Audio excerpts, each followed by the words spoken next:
Bonsoir, bonsoir.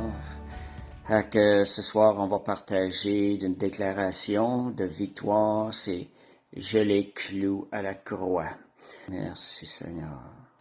Père Céleste, on veut te remercier, Seigneur, pour ce privilège aujourd'hui, Seigneur Dieu, d'être là encore, Seigneur Dieu, pour, Seigneur, parler de toi, Seigneur, et te donner toute la gloire. Merci pour le Saint-Esprit que tu nous as donné. Merci, Seigneur Dieu, la compréhension que tu nous donnes par ta grâce de nous avoir ouvert l'esprit à ta parole. Merci, Seigneur. Alléluia. Bonsoir, Eva. Marie-Ève. OK. Merci, Seigneur. Alléluia. Bonsoir, Sylvie. Fait que le Seigneur est bon. On va commencer aujourd'hui avec l'étude « Je les cloue à la croix ». C'est un titre là qui nous a été inspiré en 2021. Notre sœur Nadia est arrivée avec cette déclaration-là. Je l'ai saisie par la foi. J'ai dit, Seigneur, ça c'est une déclaration de victoire. Ce sont des choses qui nous donnent de prendre possession de la victoire que Dieu a pour nous. Merci Seigneur. Je vais commencer avec le verset clé. Colossiens 2. Colossiens 2, versets 14 et 15.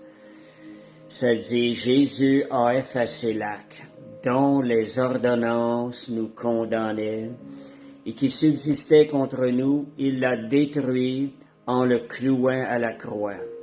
Il a dépouillé les dominations et les autorités et les a livrées publiquement en spectacle en triomphant d'elles par la croix. J'ai juste oublié de vous dire, là, le message de distribuer, si vous pouvez distribuer le live sur votre Facebook, qu'on puisse rejoindre le plus de personnes avec la parole du Seigneur. Merci Seigneur. Donc, si je reprends le verset, Jésus a effacé l'acte, il a effacé. Comment est-ce qu'il a effacé l'acte? Les ordonnances qui nous condamnaient, ça subsistait contre nous, la condamnation. Il l'a détruit comment? En le clouant à la croix. Ça va être le sujet de ce soir. Jésus a utilisé ça, il est allé clouer ces choses-là à la croix. Lorsqu'il est mort sur la croix, il a porté ça sur lui. Tout ce qu'il a porté sur lui a été cloué à la croix. Et de cette façon, il a dépouillé les dominations, les autorités, il les a livrées publiquement en spectacle en triomphant d'elles par la croix. La croix emmène des victoires dans notre vie. La croix nous permet de triompher. Amen. Merci Seigneur. Fait que, est-ce qu'on comprend toute la profondeur de cette déclaration? Tu sais, c'est une révélation de ce verset, de comment l'utiliser. C'est quelque chose vraiment là, qui est glorieux. C'est puissant. Fait que la croix, si on prend de la croix, je les cloue à la croix. On va parler un peu de la croix, la puissance qu'il y a de la croix, l'importance qu'il y a dans la croix. Quand on dit je les cloue à la croix, c'est pas juste une déclaration sans signification.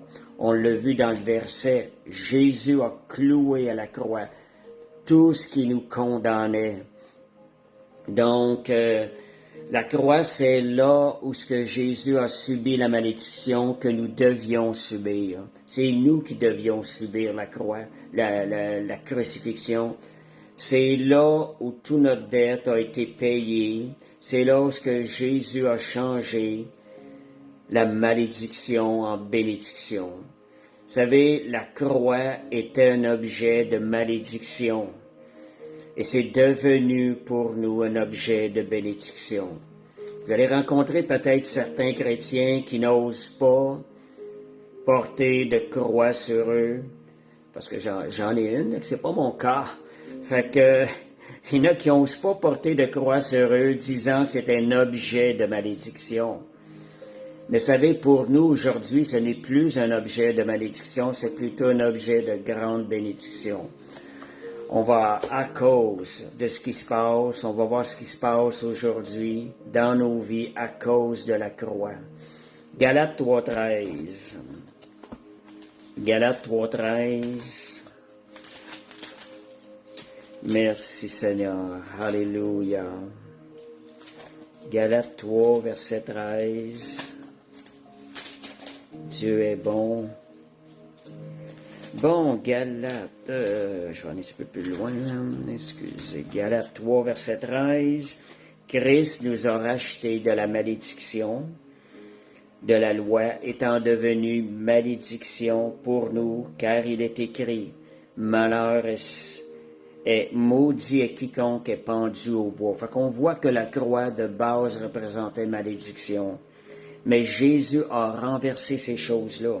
Et ça dit dans le verset 14, afin que la bénédiction d'Abraham eût pour les païens son accomplissement en Jésus-Christ et que nous ressuscions par la foi l'Esprit qui avait été promis.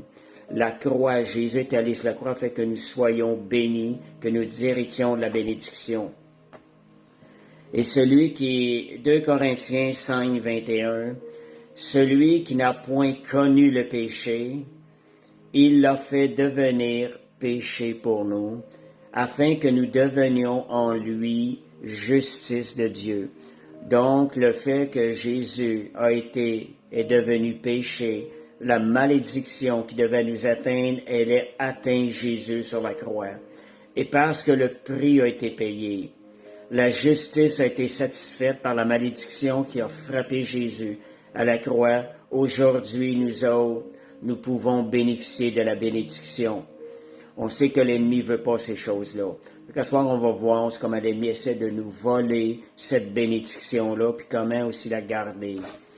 Fait où sommes-nous devenus justice de Dieu en lui? Où sommes-nous devenus justes, en quelque sorte, devant Dieu? C'est à la croix que ça s'est passé. C'est là qu'il y a eu un renversement. Donc, n'ayons pas honte de porter une croix, nous rappelant Jésus, nous rappelant là où Christ a changé la malédiction en bénédiction. Cette croix nous rappelle là, c'est devenu un objet de bénédiction pour nous. Il y a un certain livre qui dit la bénédiction de la croix. À travers la croix, nous héritons de la bénédiction que Jésus méritait. Nous héritons aussi de la justice que Jésus est pour nous. Donc, c'est l'endroit où le sang précieux de notre Sauveur a été versé. C'est l'endroit où il y a eu un échange d'une vie pure contre des vies de pécheurs.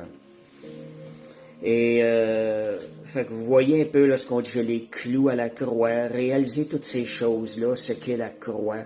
Lorsqu'on réalise que la croix, notre déclaration va avoir beaucoup de puissance. Merci Seigneur. Amen. Romains 4, versets 6 à 8. Romains 4, versets 6 à 8, ça dit « Heureux l'homme », ça c'est nous, « à qui le Seigneur n'impute pas son péché. Ce bonheur, ça dit, n'est-il que pour les circoncis. » Et Romains 4, versets 6 à 8, c'est ça. « Heureux l'homme à qui le Seigneur n'impute pas son péché. » C'est aussi que ça disait « Heureux l'homme à qui l'Éternel accorde sa justice sans les œuvres. » Dieu nous rend justes sans les œuvres justes. Nous héritons d'une justice que nous ne méritions pas. Quelle grâce! C'était la manière de Dieu de toucher nos cœurs et de changer notre cœur par l'œuvre de sa grâce en nous. La grâce, lorsque nous la recevons, elle nous transforme. C'était la manière du Dieu d'amour de travailler avec nous, et non pas avec la loi, puisque la loi n'a pas réussi à produire en nous quelque chose de parfait, mais la grâce a la capacité de produire en nous quelque chose qui est parfait, une transformation. Merci Seigneur. Quand on cloue, regardez un peu ce qui arrive, quand on cloue quelque chose à la croix, on leur donne une fin. On leur donne la mort et on triomphe de cette chose. On va voir différentes choses qu'on va clouer à la croix ce soir, qu'on peut clouer à la croix. Fait qu'oubliez pas ça, on leur donne une fin. Lorsque vous le faites, vous êtes en train de dire, c'est fini. Je te cloue à la croix, je te donne la mort et je triomphe maintenant de toi. Pour que quelque chose prenne place, il faut qu'il y ait la mort d'une première chose. Donc, pour qu'une deuxième chose prenne place, il faut qu'il y ait la mort d'une première chose. Merci Seigneur, Alléluia, merci Jésus. Oui, la grâce, c'est quelque chose qui coule, que le Seigneur veut que ça coule dans nos vies. La mort du moi. La mort du moi, comme on a dit, va amener la vie de quelque chose d'autre. C'est la vie de Jésus, parce que Jésus vit en nous. Donc, ce serait une façon pratique, ce sera une façon très pratique de combattre l'ennemi de nos âmes et de marcher victorieusement avec la parole de Dieu, tout comme Jésus, ce qui a été déclaré dans Colossiens 2,14, Jésus a détruit la puissance de Satan en le clouant à la croix. Alléluia. Moins de toi et plus de toi, Seigneur. Alléluia. Donc, c'est une révélation d'une façon de combattre efficacement qu'on a reçu notre ennemi, le diable. On le combat. Maintenant, voyons ce que nous pouvons clouer à la croix pour marcher dans la victoire tout accomplie de Christ à la croix. Comment est-ce qu'on va donner certains exemples? Il va y avoir d'autres choses aussi qui vont suivre. Ce qui a retenu Jésus à la croix, ce ne sont pas les clous, mais son obéissance parfaite à la volonté de son Père. Par obéissance à la volonté de Dieu, nous allons clouer à la croix tout ce qui n'est pas la volonté de Dieu. On va leur donner une fin, on va leur donner une mort, on va triompher de ces choses. Merci Seigneur. Première chose qu'on doit clouer à la croix, on en a déjà parlé, là, Nadia en a déjà parlé là, dans le live, le vieil homme. Romains 6,6. C'est la première chose qu'on doit clouer à la croix. Les efforts du vieil homme. Ça dit, notre vieil homme a été crucifié avec lui afin que le corps du péché soit détruit, pour que nous ne soyons plus esclaves du péché. Celui qui est mort est libre du péché. Fait que voyez, ça dit, il y a quelque chose, la mort emmène une libération. Celui qui est mort est libre du péché. Le péché est rattaché au vieil homme. Le vieil homme ayant reçu la semence de Satan en lui par le péché d'Adam et Ève. Donc, ce vieil homme-là doit mourir afin que nous soyons libres du péché. Fait que nous pouvons clouer, je cloue ce vieil homme à la croix. Lorsque ce vieil homme veut se lever pour pécher, nous le clouons à la croix. Je retourne là où il se doit d'être, parce que Jésus dit le vieil homme a été crucifié. Il l'a déjà accompli il y a 2000 ans à la croix. Nous, aujourd'hui, nous devons le tenir crucifié. Retourne où ce que tu dois d'être. Puis qu'est-ce que ça va être le résultat lorsque le vieil homme va être tenu crucifié? Le péché n'aura plus de pouvoir dans notre vie. C'est cela, en clouant le vieil homme, on cloue le péché à la croix et son pouvoir sur nos vies. Si Jésus disait dans Colossiens 2, Paul disait que Jésus avait effacé l'acte qui nous condamnait. Jésus avait effacé nos péchés en les clouant à la croix. Nous aussi, nous devons faire la même chose que Jésus, les tenir à la croix, crucifié, mort. Vieil homme, retourne où ce que tu te dois d'être. Tu as été vaincu à la croix il y a 2000 ans. Donc, un grand évangéliste en Chine. Je vais prendre le verset Romains 6,11. Regardez-vous comme mort au péché, comme vivant pour Dieu en Jésus-Christ. Donc, Romains 6,11, la Bible dit, regardez-vous comme mort au péché, comme vivant pour Dieu en Jésus-Christ. Il y a un évangéliste qui a une révélation, Hudson Taylor, de cela, il y a plusieurs années. Et quand il y a eu la révélation de cela, sa vie a été transformée. Il est rentré dans une vie de victoire sur ses manquements, sur le péché. Et ça s'est passé après 15 ans de recherche. Fait que voyez, cloué à la croix, de se regarder, regardez-vous comme mort au péché, Quand on dit vieil homme, je te cloue à la croix, on est en train d'obéir à ce verset, et comme vivant pour Dieu. Si le vieil homme meurt et regardez cloué à la croix, qui est-ce qui va vivre? C'est le nouvel homme à l'intérieur qui va prendre place. Galates 2:20, ça dit, si je vis, ce n'est plus moi qui vis, mais c'est le Christ qui vit en moi. C'est Christ qui vit en moi. Ce verset-là nous donne la victoire. Regardez-vous comme mort, comme vivant pour Dieu. Vous vous regardez, vous l'appliquez dans votre vie, le Saint-Esprit lève la vie de Christ à l'intérieur de vous. Merci Seigneur. Donc, ayant été cloué, il n'a plus de pouvoir, c'est un cas réglé. Jésus l'a regardé et a dit, quand Jésus a regardé ce vieil homme-là à la croix, il a dit, il nous a tous vus, nous étions tous là en lui. Il nous a regardés, il a analysé, il a dit, il n'y a rien de bon à faire avec ce vieil homme-là. Je le prends, je le crucifie avec moi à la croix. En lui, je le crucifie. Et je vais lui offrir quelque chose de mieux, un homme, un nouvel homme qui n'a jamais, la vie d'un nouvel homme qui n'a jamais péché, sa vie même. Et à un moment donné aussi, en regardant à qui nous sommes, en regardant nos manquements, on vit la condamnation.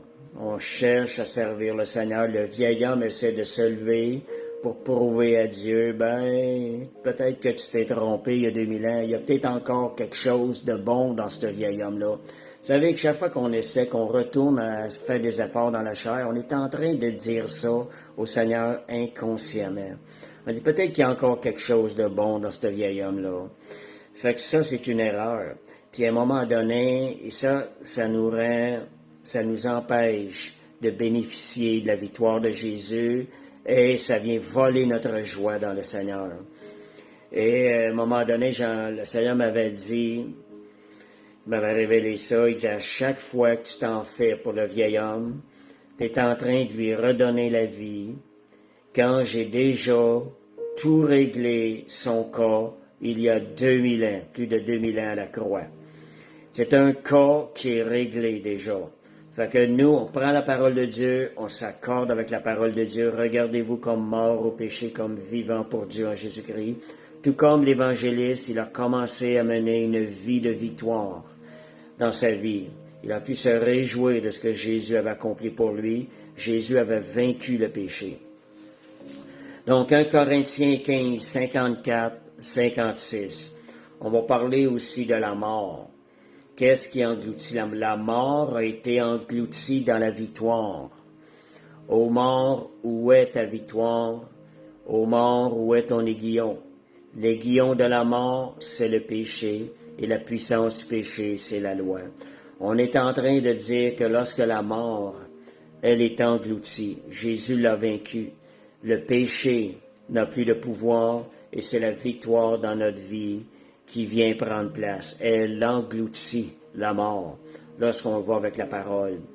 Donc, on y va maintenant. Une des stratégies du diable, c'est de vous faire regarder à vous-même au vieil homme. Donc, on a vu que la première chose, je cloue ce vieil homme à la croix. Je le cloue au nom de Jésus. Et je cloue ses péchés à la croix du Calvaire, tout comme Jésus les a déjà cloués il y a 2000 ans. Fait qu'une des stratégies du diable, c'est de vous faire regarder à vous-même, au vieil homme. Ils essaient de vous ramener au vieil homme pour vous empêcher de saisir la victoire. Nombre 13, 30 à 33. Nombre 13, 30 à 33. On va aller lire. Nombre 13, 30 à 33, c'était les espions qui ont été envoyés pour Canaan, pour aller sonder, analyser Canaan avant de partir en guerre et prendre possession du pays. Dieu leur avait fait la promesse et leur avait demandé d'aller vérifier. Donc, nombre 13, 30, Caleb fit taire le peuple. Donc, il revenait de là, 13, 30 à 33. Caleb, parce que là, je parle que je suis en train de parler d'une des stratégies de Satan, c'est de nous retourner à regarder au vieil homme. Caleb fit taire le peuple qui murmurait contre Moïse Il dit, montons, emparons-nous du pays, nous y serons vainqueurs. Voyez l'attitude qu'on doit avoir. Caleb avait cette attitude-là de foi. Le Seigneur avait parlé, je vous donne le pays. Caleb, il dit, montons, emparons-nous du pays, nous y serons vainqueurs. Mais les hommes qui étaient allés avec lui dirent, nous ne pouvons monter contre ce peuple, car il est plus fort que nous. Fait qu'ils sont en train de regarder à eux, là. Ils décrièrent devant les enfants d'Israël le pays qu'ils avaient exploré. Ils dirent, le pays que nous avons parcouru pour l'explorer est un pays qui dévore ses habitants. Tous ceux que nous y avons vus sont des hommes d'une haute taille. Et nous avons vu les géants, enfants d'Anak, de la race des géants. Nous étions à nos yeux et à leur comme des sauterelles.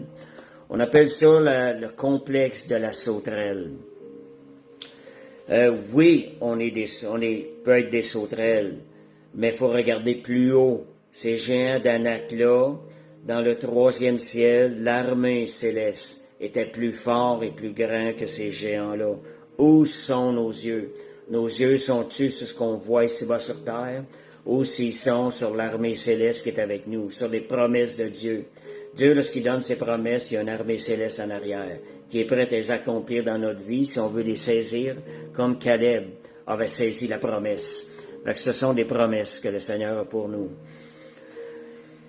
Donc, quand on revêt la justice, le manteau de justice de Jésus-Christ, nous sommes plus forts que tout ennemi. Philippiens 4,13 nous dit, « Je puis tout par Christ qui me fortifie. » Donc, Christ a vaincu tous ses ennemis. Donc, comment combattre ces choses-là? Si vous vous rendez compte, vous vous sentez écrasé, vous ne sentez pas à la hauteur, ben, je cloue à la croix ce complexe de sauterelle, ce vieil homme sauterelle, je le cloue à la croix. Oui, le vieil homme, à lui tout seul, est comme une sauterelle. Mais nous avons Christ en nous. Alors, nous clouons ce complexe. Quand tu cloues ce vieil homme, il reste l'homme nouveau. Je disais tantôt, Galates 2,20. Aussi longtemps que mes yeux sont fixés sur Jésus, j'ai la victoire et je ne peux tomber. Où sont fixés nos yeux? Aussi longtemps qu'ils sont fixés en haut, j'ai la victoire et je ne peux tomber. Donc, la déclaration de victoire, montons, emparons-nous du pays, nous y serons vainqueurs. Gardons cette attitude-là de foi. Caleb avait les yeux sur la promesse de Dieu. Donc, la deuxième chose qu'on va voir, c'est l'apitoiement. L'apitoiement, c'est aussi, comme je disais, Satan, il cherche à nous faire regarder à nous. L'apitoiement, c'est un regard qui est centré sur nous. En quelque sorte, l'apitoiement cache une recherche de gloire personnelle. La personne, elle est déçue, elle voudrait glorifier davantage, elle est déçue qu'elle n'est pas capable d'obtenir une gloire personnelle. Fait que si vous êtes poussé par l'apitoiement, c'est un péché, c'est quelque chose qui est égoïste. C'est Satan qui cherche à vous ramener les yeux sur le moi. Fait qu'il faut rejeter ça. Donc, combattre cette pensée en regardant à ce que Jésus a fait pour nous à la croix et lui rendre grâce. Une des meilleures façons de vaincre l'apitoiement, Seigneur, ce que tu as fait pour moi, c'est tellement grand à la croix. Commencez à méditer sur tout ce que Dieu vous a accordé dans sa grâce. Ayez les yeux sur l'œuvre de Jésus à la croix. Cet apitoiement-là va partir, qui est un mensonge de l'ennemi. Donc, merci Seigneur de m'avoir sauvé. Merci Seigneur de m'avoir guéri. Merci Seigneur de m'avoir pardonné tous mes péchés. Merci Seigneur de m'avoir donné la victoire sur les péchés. Seigneur, merci, tu m'as donné quelque chose que je ne mérite même pas. Merci de m'avoir donné ta vie sainte. Merci de l'avoir planté en moi. Ce sont des choses qui sont tellement grandes que ça va chasser l'apitoiement. Alors, quand vous voyez ça, que vous prenez position, je cloue à la croix du calvaire cet esprit d'apitoiement qui n'est pas la volonté de Dieu. On a vu tantôt que Jésus avait demeuré ce qu'il avait tenu sur la croix, c'était pas les clous, mais c'était son désir de faire la volonté de Dieu. De la même façon que notre désir de faire la volonté de Dieu nous emmène à clouer l'œuvre de l'ennemi à la croix. ces pensées qui ne sont pas de Dieu. Merci Seigneur. Donc, troisième chose, c'est la condamnation. On sait que la condamnation, ça ne vient pas de Dieu, ça vient du diable. Romains 8.1, ça dit, il n'y a plus maintenant aucune condamnation pour ceux qui sont en Jésus-Christ. On dit ceux qui sont en Jésus-Christ, quand nous nous tenons dans la foi, nous nous tenons en Jésus-Christ. C'est là que le Seigneur veut qu'on demeure. Donc, aucune condamnation, ça vient pas de Dieu, ça vient du diable. Fait que c'est quelque chose, tout ce qui vient pas de Dieu, rejetez ça. Puis il y a une chose aussi, la condamnation. Tantôt, je vous parlais que l'apitoiement, c'est une recherche de gloire personnelle. La condamnation, c'est une recherche de justice personnelle. On veut se sentir juste devant Dieu par nos bonnes œuvres. Et c'est ça qui amène, ça porte un fruit de condamnation dans nos vies, parce que nous ne serons jamais assez purs par nous-mêmes pour mériter le salut de Dieu.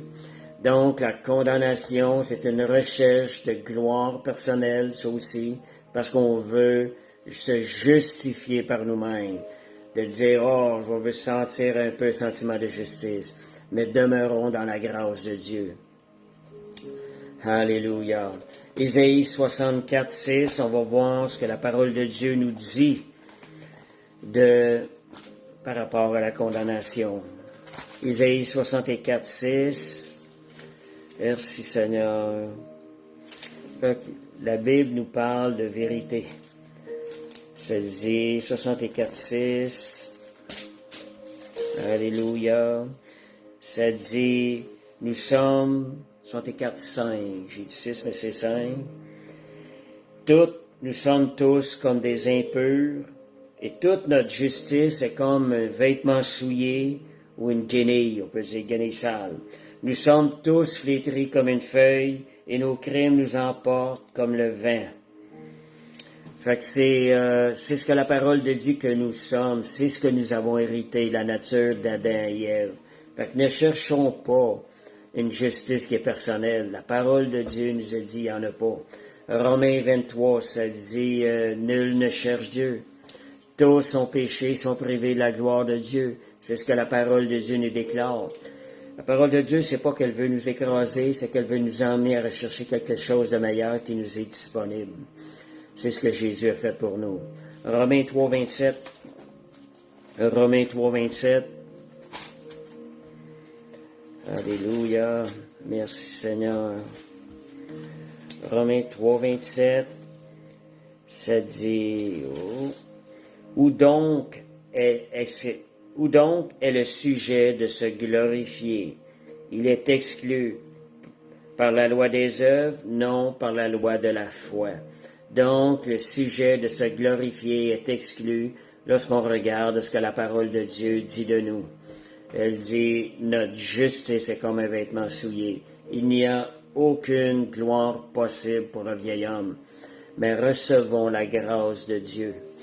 Nous allons vivre dans la liberté. Galates 3, versets 10 et 11, qui vient appuyer ces choses-là.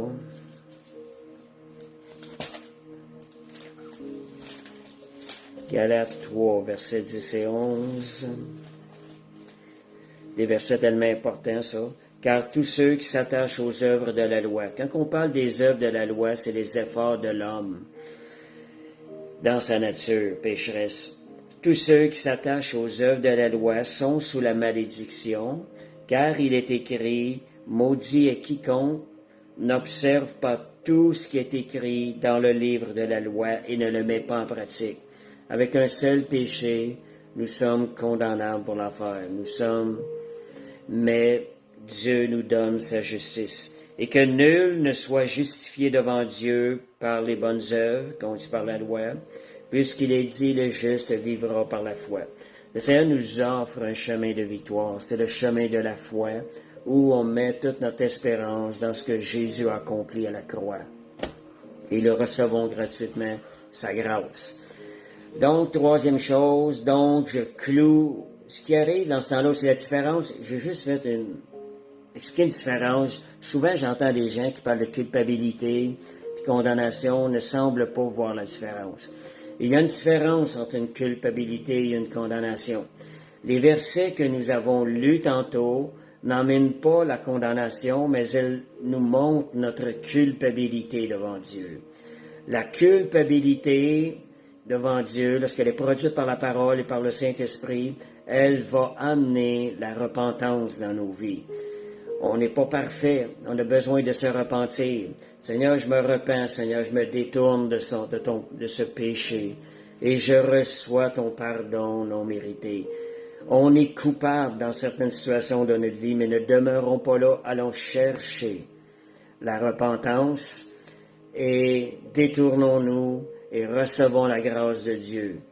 Donc, si la condamnation vient sur vous, la condamnation, c'est quelque chose qui me dit, il n'y a plus rien à faire, t'es fini, tu peux pas revenir, c'est pas la même chose que la culpabilité. Fait que clouer cet esprit, je cloue à la croix cet esprit de condamnation au nom de Jésus, parce que ça vient pas de Dieu. Donc, les accusations aussi. Les accusations, c'est une autre chose. L'accusateur a un nom, le diable, et Jésus a anéanti le diable. Et je vais aller lire le verset parce que ça, on oublie peut-être ça, là. Souvent, Jésus a anéanti le diable. Je vais aller vous lire le verset, où ce que c'est écrit. Peut-être qu'il y en a qui vont être surpris d'entendre ça, mais c'est ça qui est écrit dans la parole. Hébreux 2, verset 14. Ça dit, « Ainsi donc, puisque les enfants participent au sang et à la chair, il y a également participé lui-même, » on parle de Jésus, « afin que par la mort, il anéantit celui qui a la puissance de la mort, c'est-à-dire le diable. » Donc, Jésus a anéanti le diable. Tenons-le sur les paroles de Jésus. Apocalypse 12, verset 10. Je vous donne des points, justement, pour nous aider à discerner ce qui vient de Dieu, ce qui ne vient pas de Dieu. Apocalypse 12, 10, ça nous dit, et j'entendis dans le ciel une voix forte qui disait, « Maintenant le salut est arrivé, et la puissance et le règne de notre Dieu, et l'autorité de son Christ, car il a été précipité, l'accusateur de nos frères, celui qui les accusait devant notre Dieu jour et nuit. » Si vous recevez des accusations, discernez d'où est-ce que ça vient. La parole dit que l'accusateur a un nom, c'est le diable. Donc, quand on nous ramène un péché dont nous nous sommes repentis, qui a été pardonné, rejetons cette accusation. Cette personne est à ce moment-là un outil entre les mains du diable. Donc, il y a des gens, j'ai un certain prédicateur qui est très populaire, qui est très bon ministère, grand ministère. On voit des critiques sur Internet contre ce prédicateur-là parce qu'il a été divorcé. Mais il a été divorcé avant de devenir un vrai chrétien. Mais on se sert de ça, des chrétiens qui se disent chrétiens, se servent de ça et portent une condamnation, des accusations sur cet homme-là parce qu'il a déjà été marié avant, il a déjà été divorcé avant de suivre le Seigneur. Fait que vous voyez, ils font l'œuvre du diable. Cet homme-là s'est repenti devant Dieu, c'est un péché qui est pardonné. Fait que Romains 8, verset 33-34. Romains 8, verset 33-34. Merci Seigneur. Fait que vous voyez ce que la parole de Dieu nous dit dans la grâce? Qui accusera les élus de Dieu? C'est Dieu qui justifie. Qui est élu de Dieu? Celui qui a reçu l'appel et qui a répondu oui à l'appel de Dieu. Il devient éligible à recevoir le miracle de la vie de Jésus en lui. Il devient un élu de Dieu. Donc, qui accusera les élus de Dieu? C'est Dieu qui rend juste. Qui les condamnera? Christ est mort. Bien plus, il est ressuscité, il est à la droite de Dieu. Il intercède pour nous. Fait que vous voyez qui les condamnera. Une condamnation, il n'y a plus de revenez-y. C'est condamné, c'est un jugement. Christ a porté ce que nous méritions. Merci Seigneur. Alléluia.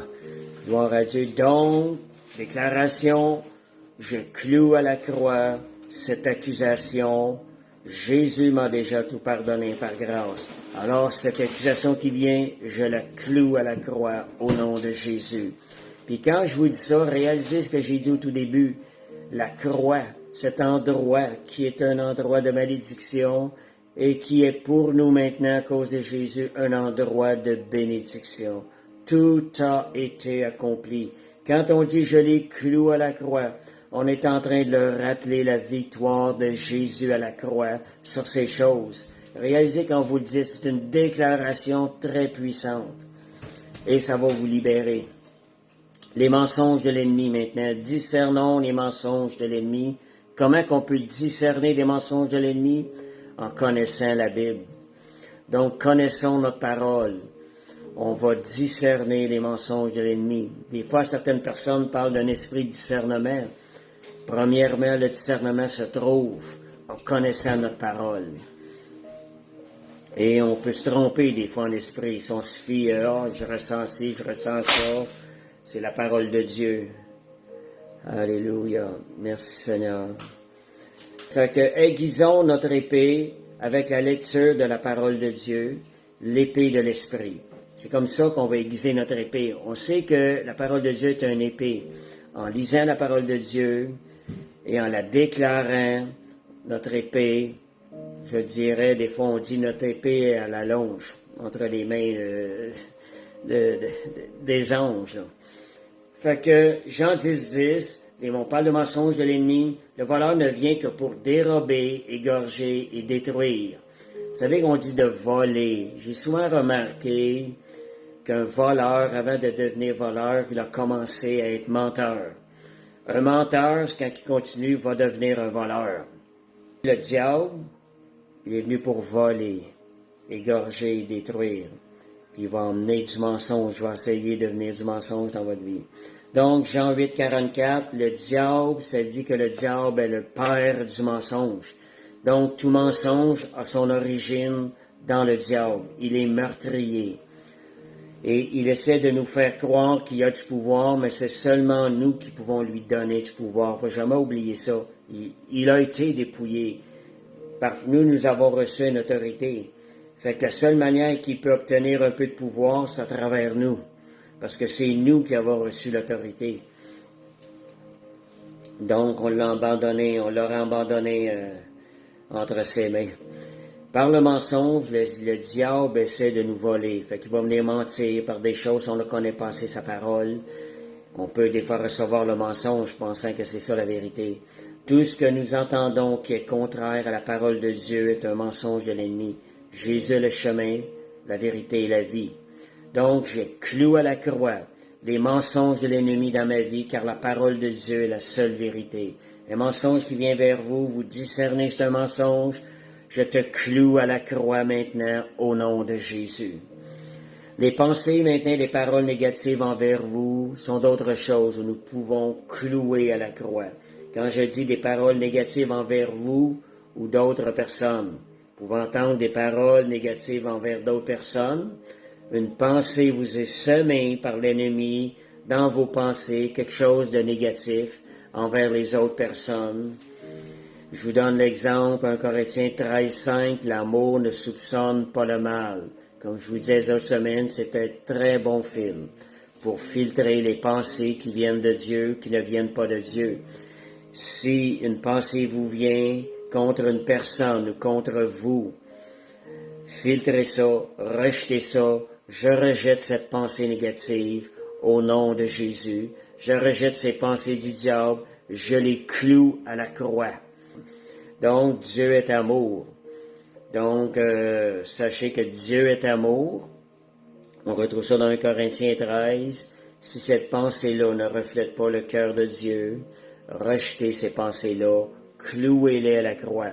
Quand vous clouez ces choses-là à la croix, elles meurent et vous prenez la victoire, vous saisissez la victoire, le triomphe sur cette chose-là. Juste pour vous dire des fois comment est-ce que une chose avait été dite sur moi dans une de mes plus grandes épreuves.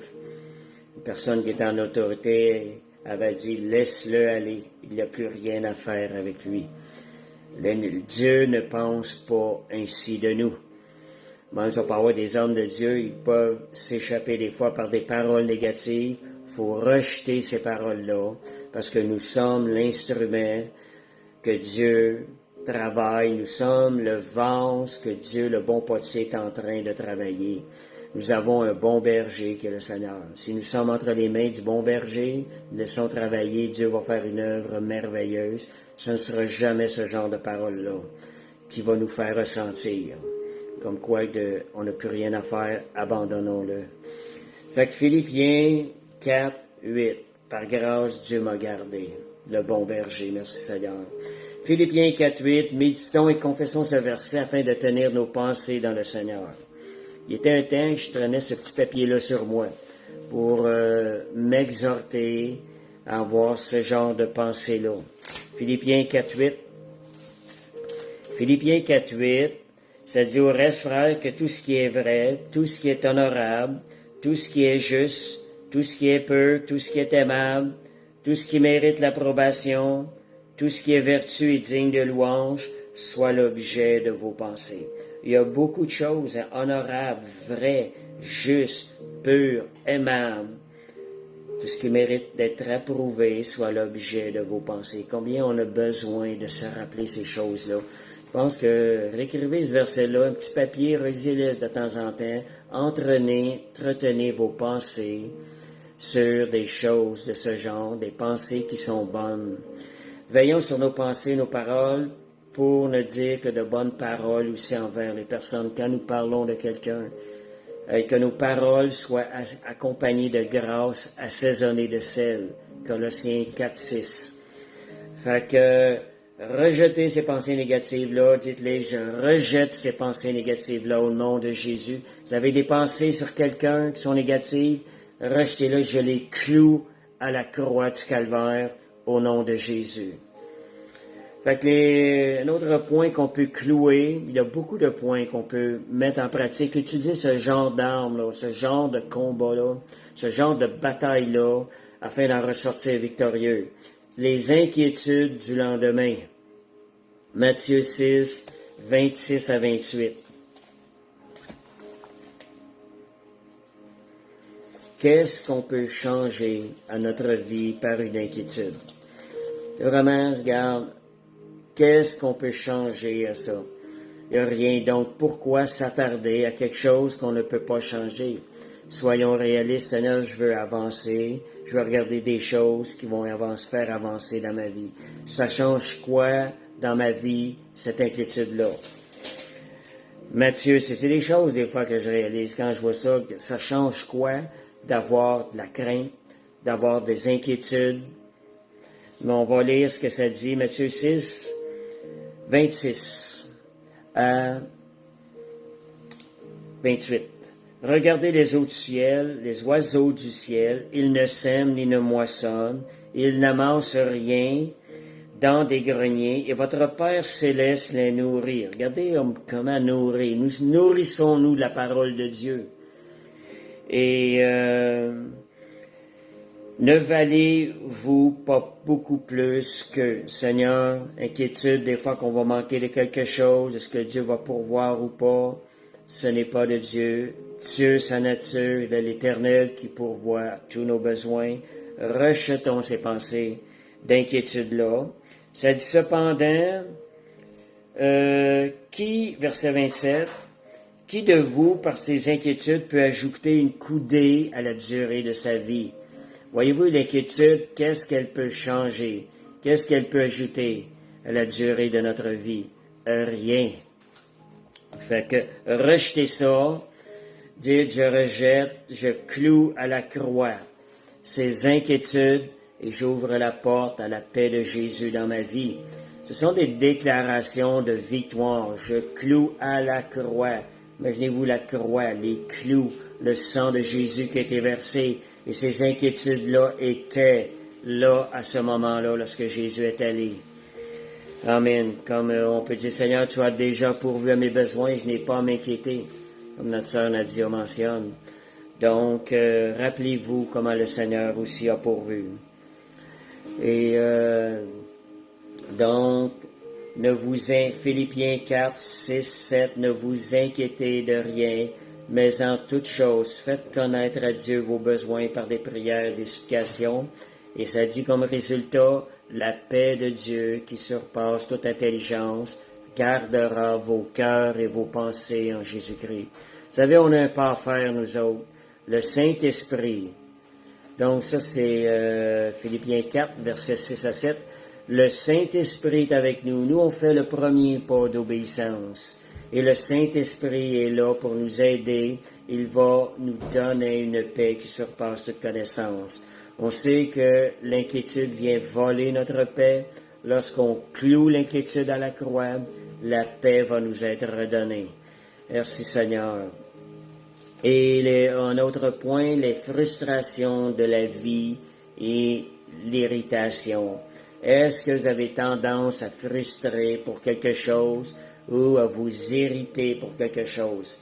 De la même façon que les inquiétudes, ça change quoi à notre vie de laisser la frustration? Réalisez que la frustration ne vient pas de Dieu. Quand vous répondez la frustration, vous n'êtes pas en train de faire la volonté de Dieu. Si vous réalisez que vous avez une frustration, ah non, je refuse ça, je ne veux pas de frustration, je te fais confiance, Seigneur. La frustration va ouvrir des portes à ce que l'ennemi vienne vous faire du trouble dans votre vie encore davantage. Ce n'est pas un bon état d'esprit, ça rouvre les portes à l'ennemi pour venir travailler dans notre vie et emmener encore plus de frustration. Le psaume 37, versets 7 à 8. Psaume 37, versets 7 à 8. Donc, ça dit, ne t'irrite pas contre celui qui réussit dans ses voies, contre l'homme qui vient au bout de ses mauvais desseins. Ça change quoi dans notre vie, l'irritation? Ça peut juste venir noircir notre vie, la rendre plus difficile à vivre. Laisse la colère, abandonne la fureur, ne t'irrite pas, ce serait mal faire. Donc, ne te frustre pas. On peut dire, car ce serait mal faire. Voulons-nous obéir à Dieu? Seigneur, si on ressent la frustration, Seigneur, c'est pas de toi, Seigneur, je refuse ça. Puis comme je vous disais tantôt, si vous acceptez la frustration, ça rouvre des portes à l'ennemi dans votre vie encore davantage. Donc, quand nous nous laissons aller à la frustration, nous donnons le contrôle d'une partie de notre vie à Satan. Satan se réjouit de ça. Voyez ces choses-là. Repentons-nous et croyons à la souveraineté de Dieu sur nos vies, qui est le pouvoir absolu de Dieu sur nos vies, en lui redonnant le contrôle. Saint-Esprit, je te fais pleinement confiance dans cette situation, car tu travailles à la perfection. On peut même dire, tu es celui qui change le mal en bien. Je te fais confiance. Donc, repentez-vous quand ça arrive. Je me repens et je renonce à la frustration, irritation. Je te cloue à la croix. Merci Seigneur.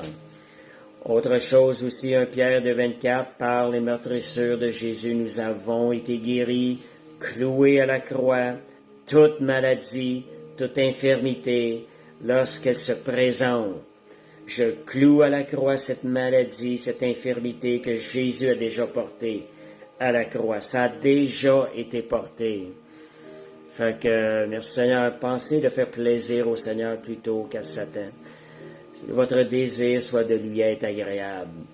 Et soyez quand que la maladie, mal, ça vient du royaume de ténèbres. N'acceptez pas ces choses-là. Et surtout, ne tardez pas. Au moindre symptôme, clouez tout de suite la maladie à la croix. Jésus a porté nos maladies à la croix. Donc, clouons toutes ces choses à la croix. On va terminer bientôt. Clouons toutes ces choses à la croix. On va aller voir Éphésiens 4.31. 4.31. Ça dit que toute amertume, je vais vous discerner ça, je te cloue à la croix. Que toute animosité, je te cloue à la croix. Toute colère, clameur, calomnie, je vous cloue à la croix du calvaire. Discernez ces choses qui ne viennent pas de Dieu. Et toute espèce de méchanceté, vous sentez quelque chose de méchant, que c'est pas bon, clouez ça à la croix.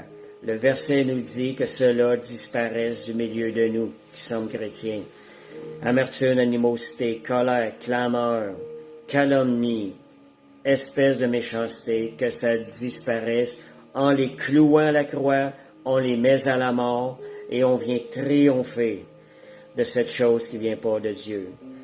Donc, à chaque fois où ce que vient dans vos pensées, l'accusation, la condamnation, et je vais mettre aussi le doute sur votre salut, la crainte et toute pensée négative, déclarons avec foi, je les cloue à la croix du calvaire. Vous savez, le doute sur votre salut, l'ennemi joue avec ça des fois.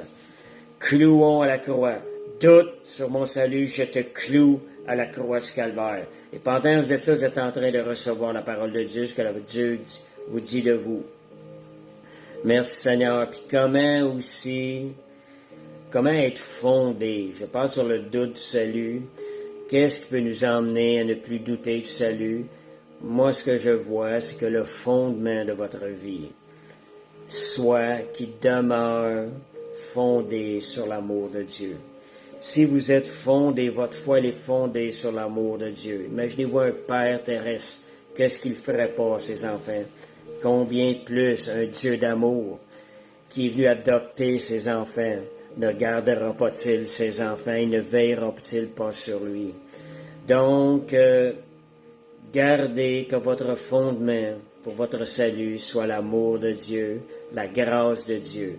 Éphésiens 3, 17, 19, ça nous dit l'amour de Dieu qui surpasse toute connaissance. L'amour de Dieu, donnez-nous de connaître quelle est la largeur, la hauteur, la profondeur.